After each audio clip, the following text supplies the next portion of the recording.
Let's hope one of the gardeners knows where to find snow daisies.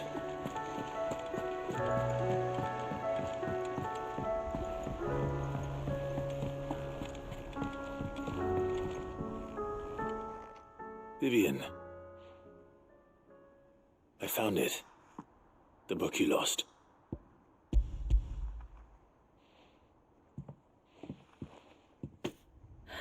You found it. Thank you, Clive. Even though I asked this of you, I was not entirely sure it would be possible. I feared the executors had seized every copy.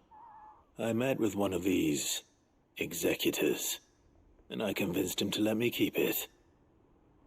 He told me something. That the truth is just a matter of collective belief. And that if enough people believe a lie, that lie becomes the truth. It does. But it also means that the truth is not immutable. That it can be changed. Provided that those who wish to change it can convince enough people that their perspective is the correct one. As the sad history of the bearers proves. You said that the book inspired you to become a scholar. It did. Or its author, rather. She was a heretic, you see. A firebrand and a dissenter. A gallows stood ready for her in every corner of the realm. And by shunning society, or perhaps being shunned by it, she stumbled upon a truth so potent that an entire realm trembled at the prospect of its utterance. I, too, have always felt somehow set apart from the world of men. A stranger to my own species.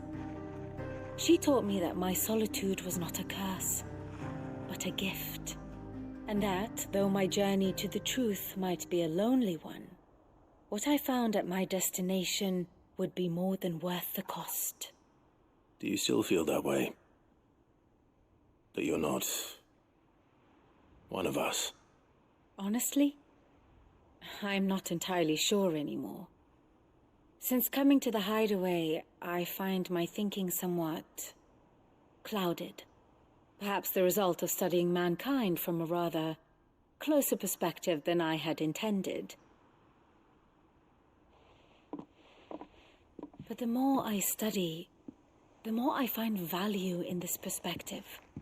In looking not from the outside, but from within. So if you'll permit me, I'd like to continue my work here. Remember, Clive, when enough people believe, belief begets truth. Give the men and women of this benighted world the gift of truth. Make them believe in you, as I do. I'll try, Vivian. I'll try.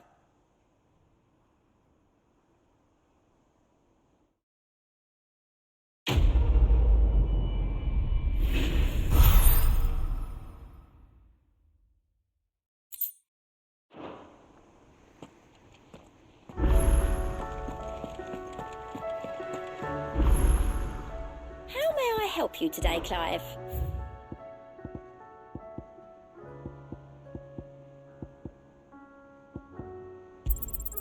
You earned this. Best of luck out there, Sid.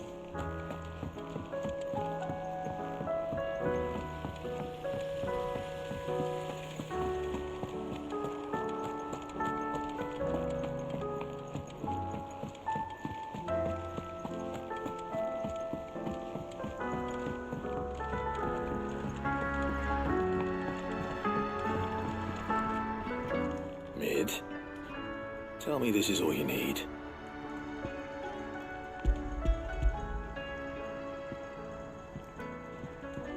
Oh, you make it sound like I asked you to save the world or something. Tell me this is all you need. It's most of what I need. After you left, I went over the figures again, and I realised I'd forgotten a 1 and a 0. And a cogwheel. Just a tiny one. Though, that's the problem. Gears that small are a bastard to make, and I may have lost the one Blackthorn spent a fortnight toiling over. Wait. The children. When they took apart your scales, there was a tiny brass gear. Now that I think about it, they didn't use it when we put the scales back together. The young'uns? But why would they... You know what? I don't want to know. I'll keep working on the model. You go and find that cog.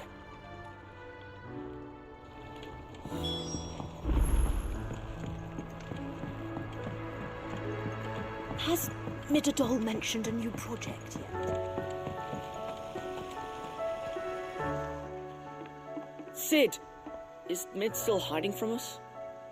She wasn't hiding. She's fine. She's just busy working on her next project. A new invention? What is it? What is it? Is it an airship? I bet it's an airship! Do you think she'll let us help? That just so happens to be why I'm here. She needs something special, something only you three can provide. A brass gear. A tiny one. One that might fit on, say, a set of scales. Oh, the one you forgot! We remember! We saved it, just in case. It's in the bag of bits. Since your lesson, we've been disassembling, then reassembling everything we can find. All the pieces that are left over, we keep under our beds, just in case. That's good to know. Look! I found it!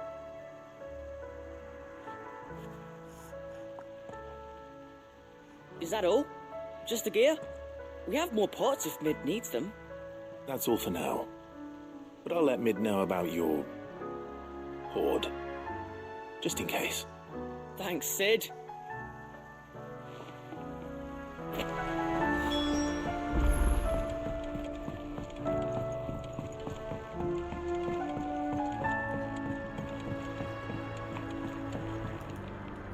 Well, did they have it?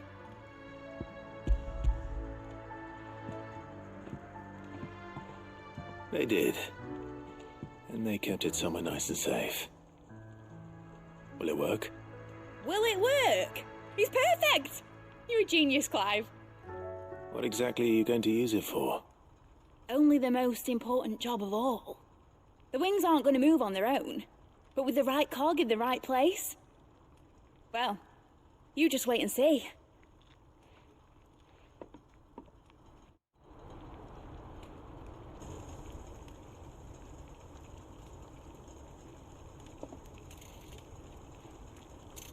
That should do it.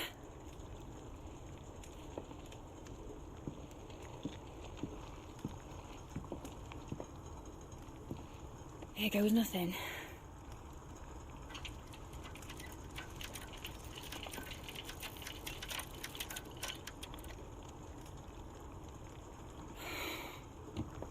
Titan's tits. It wasn't supposed to fly, was it? Of course it was supposed to fly. Wouldn't be much of an airship if it didn't. Honestly, these bloody engines are driving me mad. I was so sure this would be the day she soared. The mithril engine was made to make dreams come true. But maybe this is one dream the world's better off without. Show folk how to take flying. It won't be long till they're raining death down on each other. People will lose their homes, children, their mums and their dads. Like I lost mine. I'm sorry. So am I, Clive. So am I.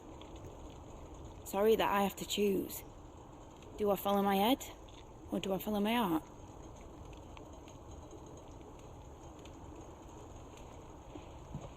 Good question. The first time I stood on the deck of your ship, felt the wind in my hair. It was like I was flying. But imagine how it would feel to actually do it.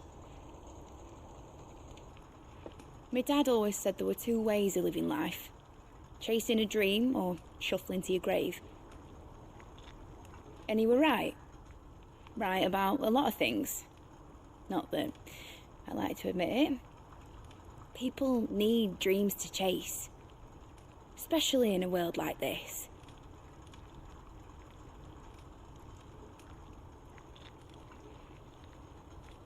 Right. When this is over, I'm gonna take all my mithril engines to Zemeckis and sling them over the edge. I won't have my dream end up turning into someone else's nightmare. But all that hard work... All that hard work will not be used for war, Jamie. But it ain't like it'll be gone. Tell me, Clive, have you ever been on a treasure hunt? Not since Joshua and I were boys. Why do you ask? Because I'm going to bury the engine schematics and leave behind a little riddle telling people where to find them. A really hard one, so that only the most dedicated dreamers will ever be able to work it out.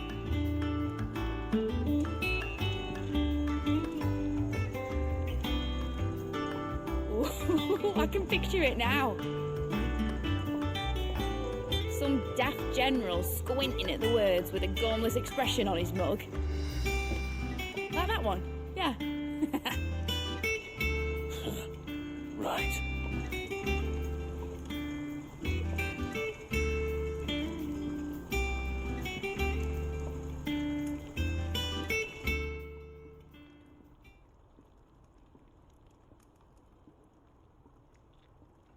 Of course, if I'm putting this engine at the end of a treasure hunt, I'll still need to make it a treasure worth hunting for. Won't be much of a prize if it couldn't even make a toy boat fly after all. My dad always said, dream big. But it ain't the size of a dream that's important, is it, Clive? Only that it's a good one. And I reckon I've got a fair few good uns left in me. I'm sure you do.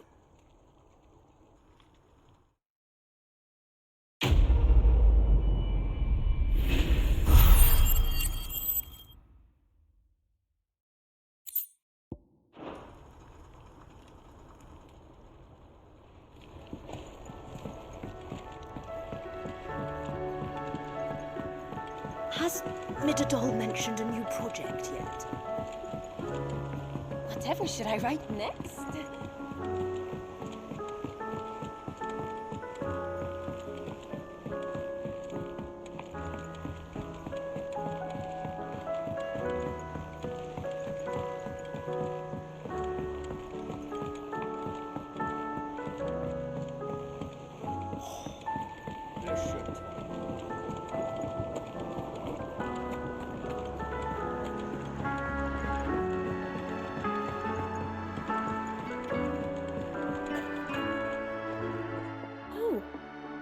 What brings you down from the heavens, Sid?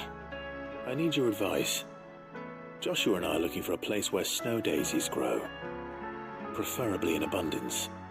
Snow daisies. Then you'll want somewhere not too hot and not too cold. And where the winds are strong enough to carry the seeds. I reckon Man's Hill would be a good place to start. There in the Royal Meadows, perhaps? Both have similar climbs and the right elevation. If the Blight hasn't claimed them yet. Right. Thank you. Did you learn where we might find our flowers? The gardener here mentioned the Royal Meadows in Sambrek. Ah, the fields beyond Northreach. Well, if that's the case, then Yote was right. I recalled that she kept the record of our travels, you see. So I asked her if she'd perhaps noted anywhere that snow daisies grew, and she mentioned Oilerfeist Bay. Whose shores border the meadows. Off we go then.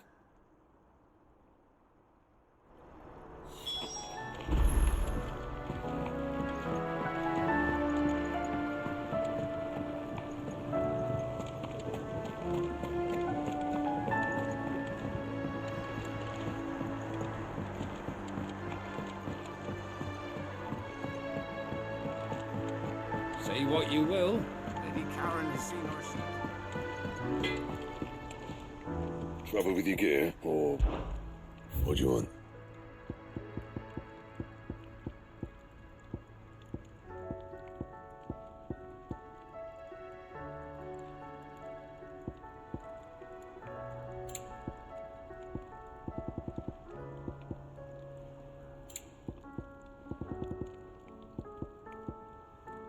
Anything else?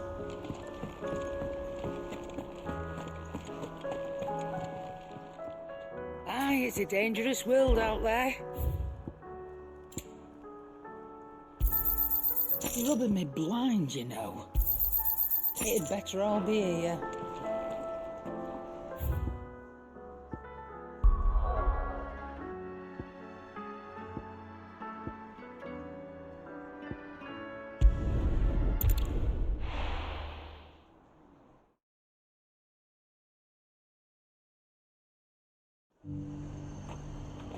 The garrison said they'd take another 100. And now my eye. The garrison did it. Well, what have you got?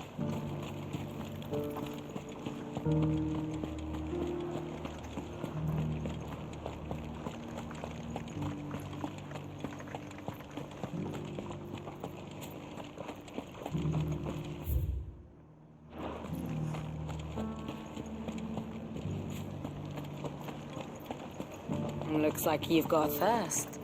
We can... But enough talk. How about we? That armor looks positively stifling. The garrison may have kept the wipes from the walls.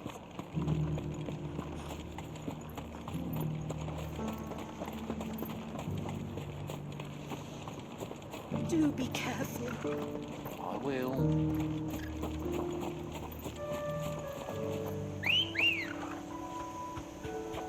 Come on.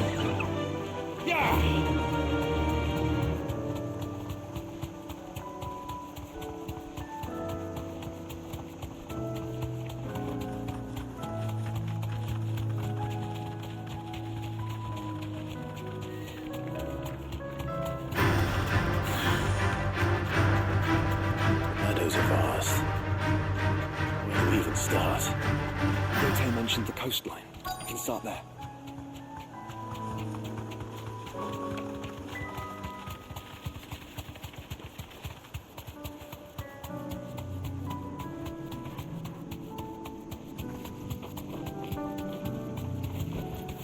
Thanks, Gal.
Good girl.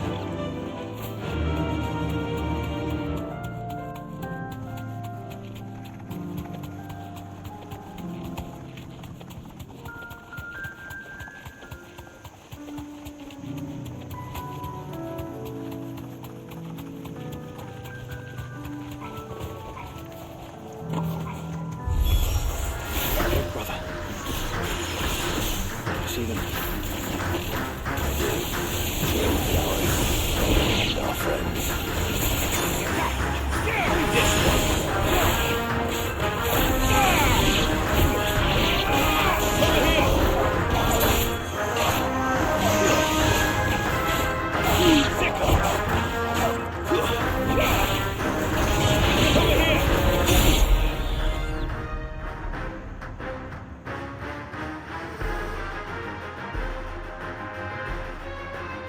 What do you see, boy?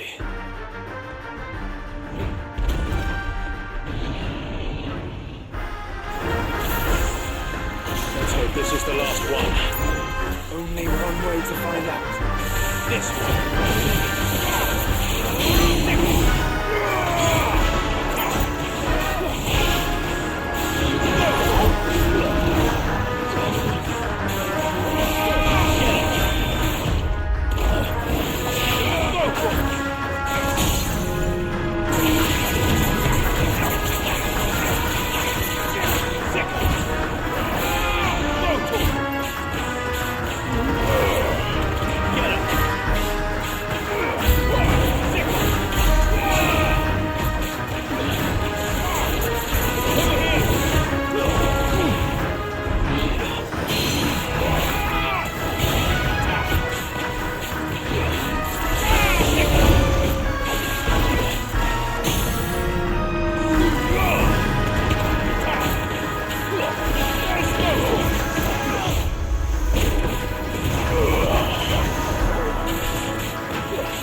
That was harder than I expected.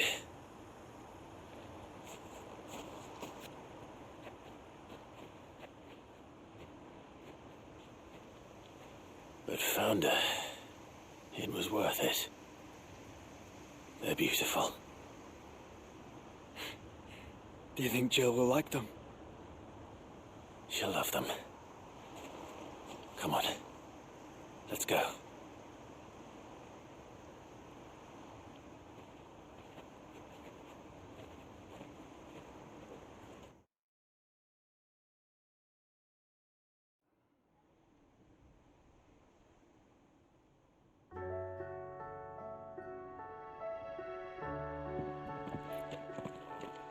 It appears my work is done. The rest, as they say, is up to you. Well, you and the skies. We wouldn't want another thunderstorm now, would we?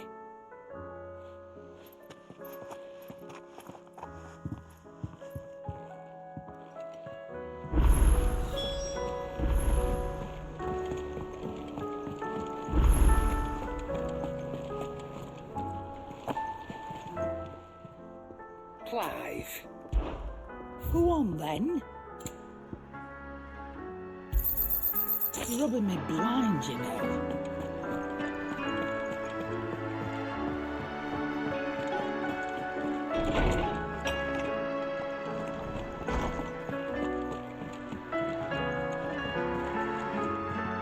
Jill, there's something I'd like to show you. There is? And where might this something be? It's, not here. Now, I know this is sudden, but how would you fancy a trip to Oriflamme?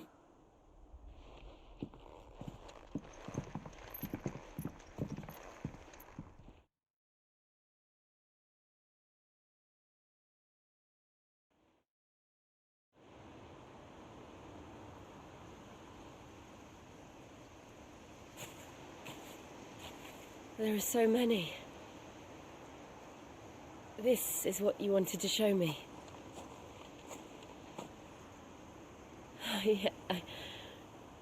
I don't know what to say. You don't need to say anything. The smile on your face is enough. We've been worried about you, Joshua and I. Do you remember when I took you to Man's Hill? Or tried to? How could I forget? You saw me crying and thought a change of scenery might lift my spirits.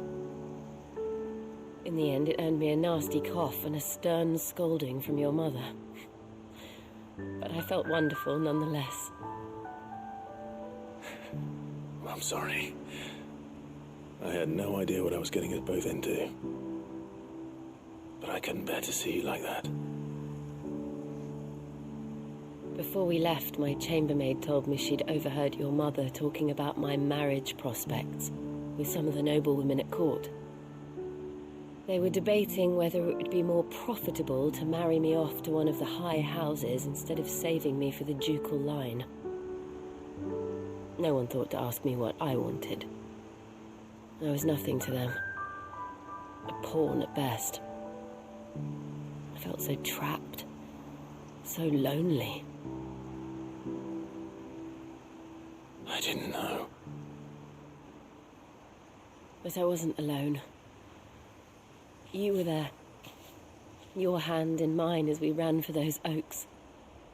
And I knew then, no matter what happened, I would be all right. I'll never forget that feeling.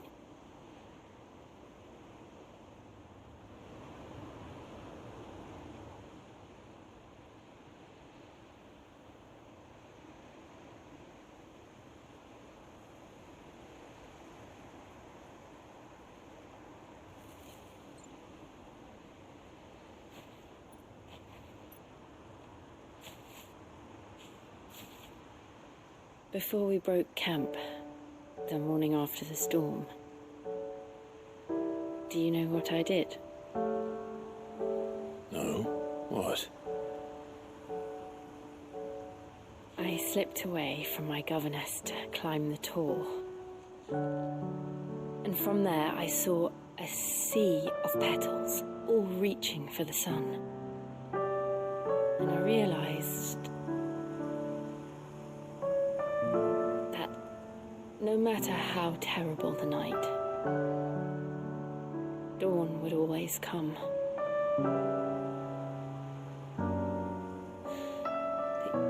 That you would always come for me. And you have. Again and again.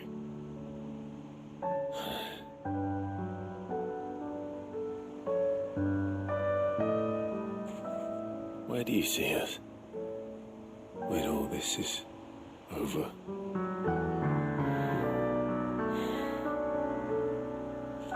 I don't know.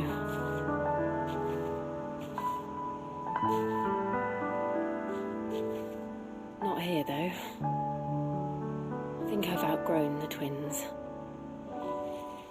After everything we've been through, the realm just seems so small. I'll need some space to spread my wings. Then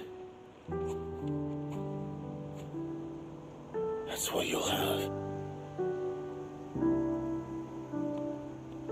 And I'll stop at nothing to see that you do.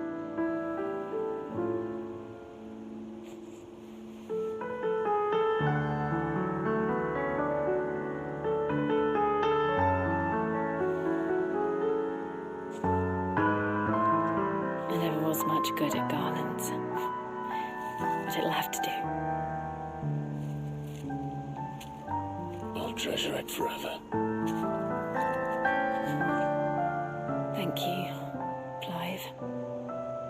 For this, the flowers, for everything. It's exactly what I needed. You are my treasure.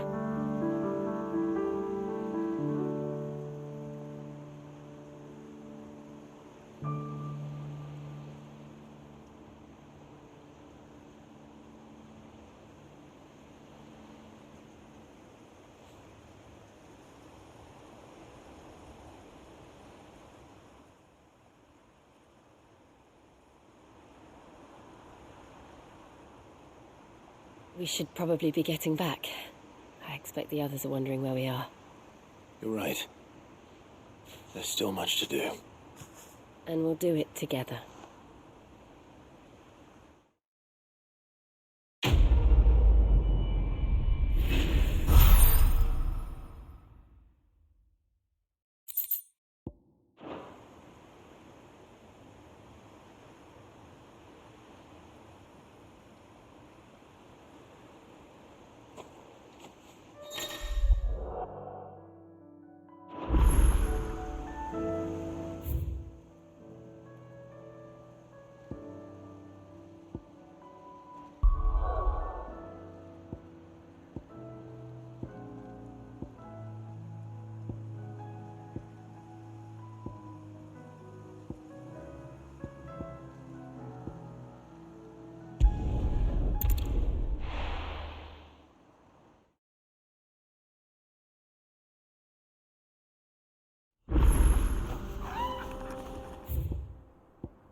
Thanks, Gal.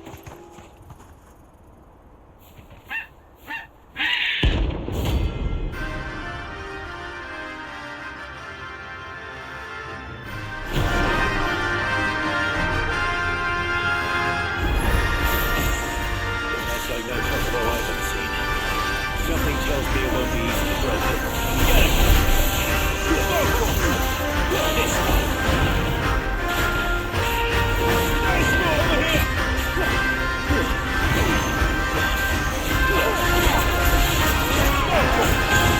This one!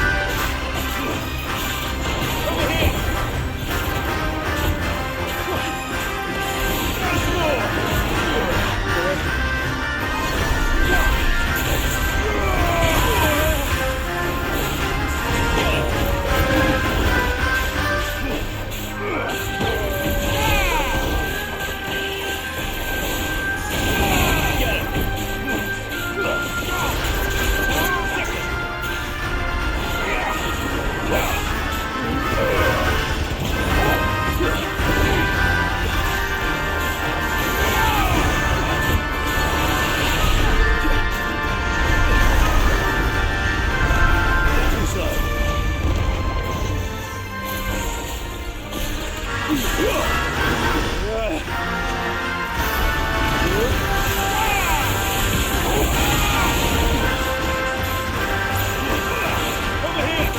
You're finished!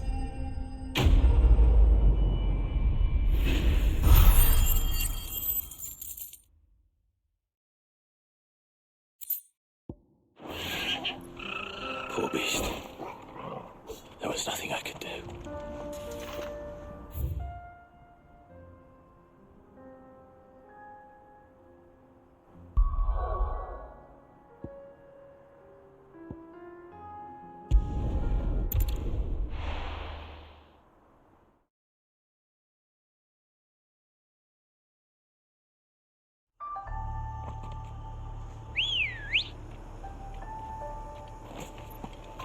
Good girl.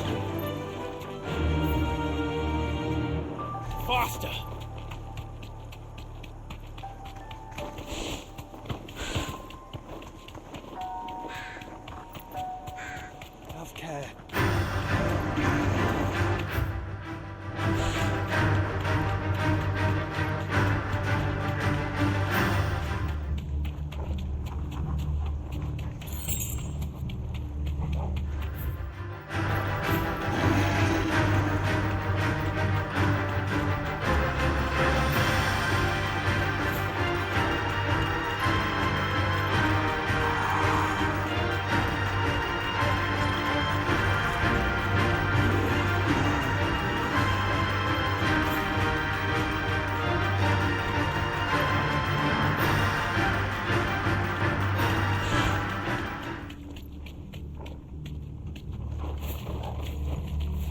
safe.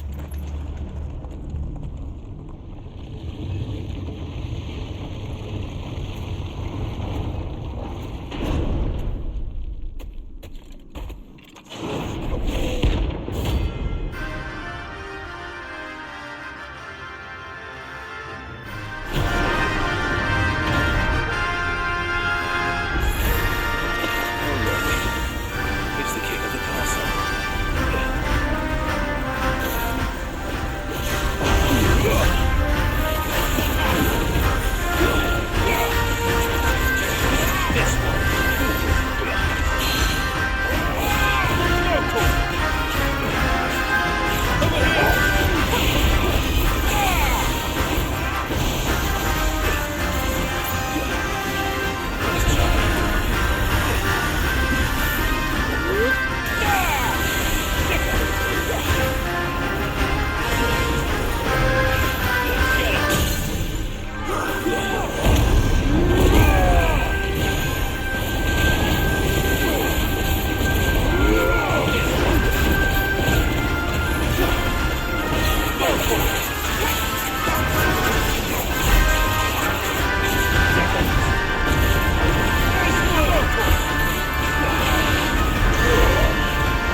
Your reign is at an end.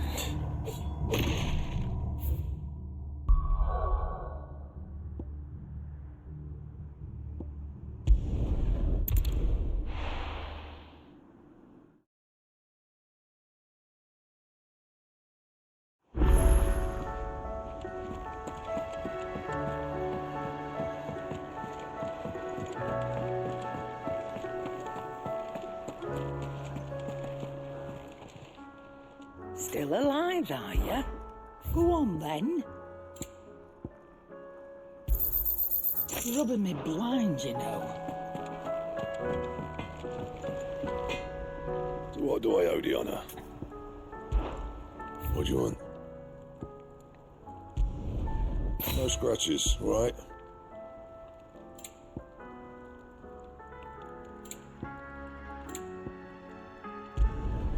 It'd last you a good while. That it? Fair.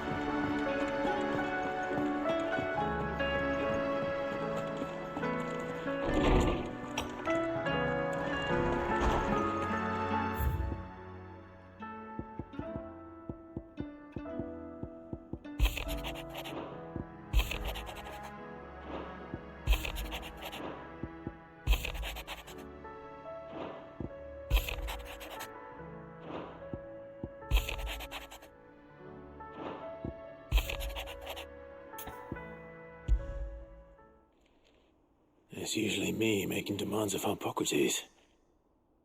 I wonder what this is about.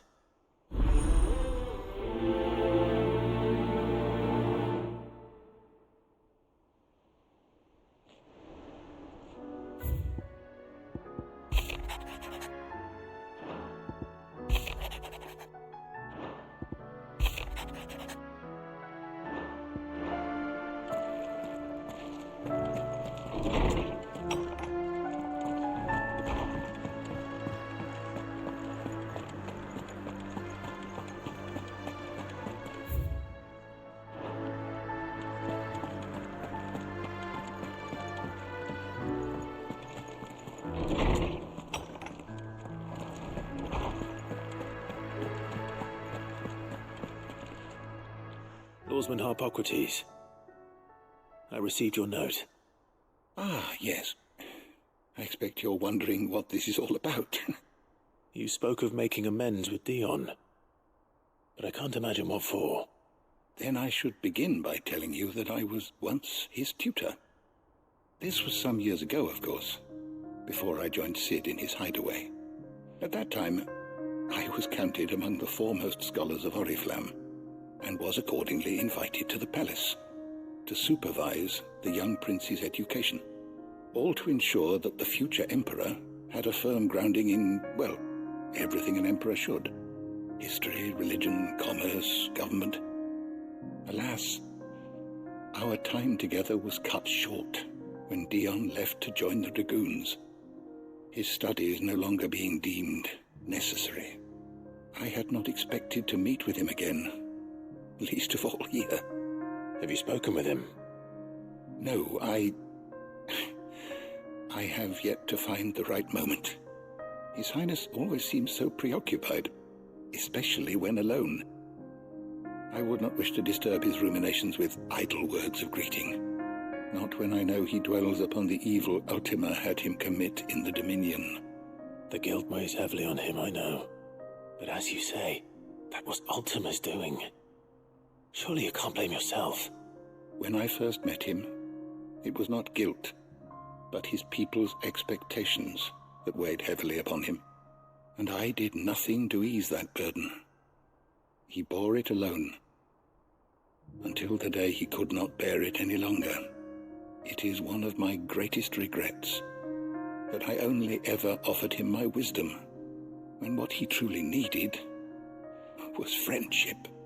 The blame for Dion's transgressions lies not only on his shoulders, but on mine. I see. I'm ready to help you in any way that I can. Then I beg that you bring me a wild wyvern tail. Apothecaries across the ages agree that even to glimpse such a flower is to be granted inner solace. Fabulists and fraudsters all, of course. But there is oft a seed of truth to be found where even the most outlandish opinions align. Well, it can't hurt to try. Where can I find this flower? And how will I know it? You have seen cultivated wyvern tails before, I trust. The lily-white blossoms from whose roots the poisonous ink for the brand is distilled. Well, those which grow in the wild differ only in their purple hue. The harsher the environment in which they are raised, the deeper the color. There is a waterfall in Rickmal's roost across the strait, where the flowers once grew in abundance. Whether they still survive there, I know not. But try as I might, I can find no likelier location. It's all right. I'll find you a wyvern tail one way or another. Thank you, Clive. And please, be safe.